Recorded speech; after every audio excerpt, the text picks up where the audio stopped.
మా బాబు అయితే అసలు పెద్దోడైపోయాడండి. అసలు వామ్మో! వాడిని కాళ్ళ మీద వేసుకొని ఫుడ్ తినిపిస్తుంటే అసలు ఫుడ్ తినట్లేదు అసలు.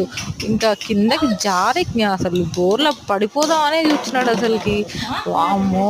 చిన్నోడైతే అప్పుడే పెద్దోడైపోయాడు అసలుకి. ఇంకా ఎత్తుకుంటే తింటా అని ఇంక ఏడుపు. ఎత్తుకోగానే చూడండి ఇక తినిపిస్తుంటే తింటున్నాడు. ఇంకా అసలు కాళ్ళ మీద పడుకోబెడితే మాత్రం తినడంట. ఎంతసేపు ఏంటి ఇట్లా చేస్తున్నాడు, ఫుడ్ నచ్చట్లేదా తనకి అని నేను ఆలోచిస్తున్నా.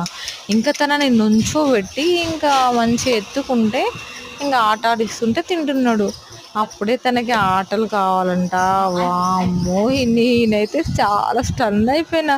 చిన్న పిల్లలు అప్పుడే పెద్దగా అయిపోయినట్టు అయిపోతున్నారు అసలుకి. బాబోయ్! మా చిన్నోడికైతే చాలా తెలివి వచ్చేసింది. చాలా యాక్టివ్ అయిపోయాడు. Subscribe my channel.